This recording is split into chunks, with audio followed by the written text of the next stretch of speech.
Kai. Yaani Shege hajafika mahali tulikuwa tupatane. Huyu mtu ajui sina time. Hata huyu mtu ni disappoint. Acha ningoje dakika mbili zikiisha, nimetoka ikiwa na gasi. Kwa flati na ngoja ikifika na 32 tunaishi. Sasa nimechelewa. Ndio sikuwa ataleta shida. Kweli.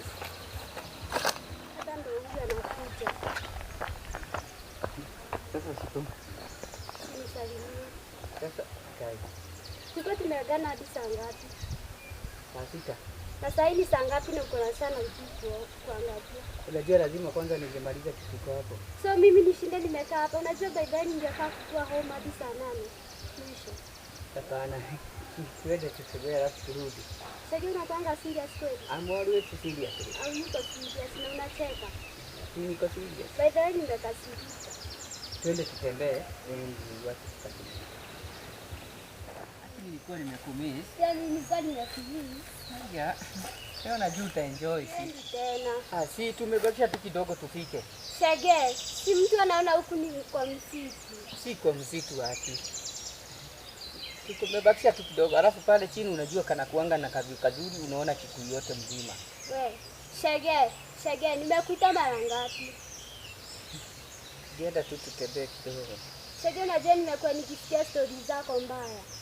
Huyo hao ni kuniekelea. Si wewe unajua yeye ni demu yangu unajua? Najua lakini mbona unipeleke kwa msitu? Beta ungenipeleka kwako. Kwangu unajua jana kulinyesha tu ikanyeshewa matrix hata nimeacha hapo nje. Shege, jana kulinyesha.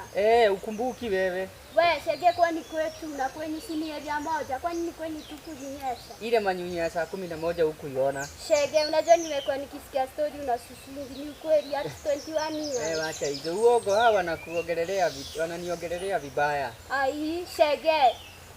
Na mbona unanuka hivyo? Si ni tumarasi nilinunua. Are you sure? Aki Shege unasusuingi? Hapana. Anyway. Hebu twende. Twende tuone pale chini alafu ndo turudi. Sawa, nasikai. Hautakaa. Sio?